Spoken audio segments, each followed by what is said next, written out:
दोस्तों, अल्लाह का निज़ाम भी कैसा है देखिए। एक शख्स दरख्त के नीचे सोया हुआ था। अचानक उसने देखा कि बिच्छू उसकी तरफ आ रहा है, तो वो थोड़ा पीछे हट गया।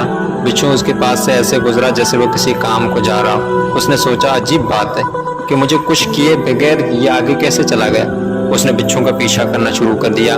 आगे गया तो दरिया आ गया। बिच्छू किनारे के आगे उसे खड़ा हुआ था, जैसे किसी कश्ती का इंतजार कर रहा हो। थोड़ी देर बाद एक पानी में तैरता हुआ पत्ता आया और उसके आसपास आकर रुक गया। बिच्छू उस पर सवार हुआ और पत्ता आगे चल पड़ा। वो शख्स ने छलांग लगाई और बिच्छू के पीछे पीछे तैरने लगा। बिच्छू दरिया के दूसरे किनारे पर पहुंच गया। जब बिच्छू दरिया के दूसरे किनारे पर पहुंचा तो पत्ता रुका। बिच्छू उतर गया। वो शख्स भी किनारे पर आ गया। बिच्छू चलता हुआ दूर एक आदमी के पास पहुंचा जो सोया हुआ था। उसके करीब जाकर रुक गया। दूसरी तरफ सांप आ रहा था। जैसे ही सांप सोए हुए शख्स को डसने लगा तो बिच्छू ने सांप को डस लिया। यूं सांप मर गया और बिच्छू आगे चला गया। वो शख्स जो बिच्छू के पीछे यहाँ तक पहुंचा था, उसने सोए हुए आदमी के पांव पकड़ लिए। वो जाग गया तो उसे कहने लगा कि आप तो बहुत बड़े बुजुर्ग हैं। उसने पूछा, क्यों, क्या हुआ? फिर उसने उसे सारा वाकया सुनाया।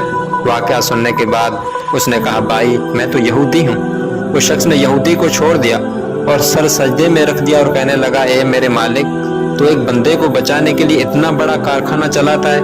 मैं दिन रात खामखा परेशान होता हूँ, तो मेरे बारे में इससे भी बेहतर कर रहा होगा। अगर हमारी आंखें खोल दी जाएं, अल्लाह हमारे साथ क्या मामला कर रहा है और कहां कहां से हमारी मदद कर रहा है, तो हम कभी सर सजदे से भी न उठाएं। ए बंदे, तो क्यों परेशान है? तेरी तकदीर में जो लिख दिया गया है उस पर राजी रहे। तेरा रब बेहतर फैसला करने वाला है। बता दो मेरी मुसीबतों को मेरा अल्लाह कितना बड़ा है। बता दो मेरी मुसीबतों को मेरा अल्लाह कितना बड़ा है। जो मेरी मुसीबत पहुंचती है मुझ पर, उसमें भी मेरा ही भला है। मेरे भाइयों, अल्लाह का निज़ाम बहुत बड़ा निज़ाम है। वो कुदरत वाला है, हाकिम है। वो सारे फैसले अपनी हिकमतों से पुर होते हैं और वो सारे फैसले अपनी हिकमतों की बुनियाद पर करता है। अल्लाह ताला ने हमारी किस्मत में जो कुछ चीज़ें लिखी हैं, अगर मुसीबतें हैं तो बर्दाश्त करिए, सब्र करिए।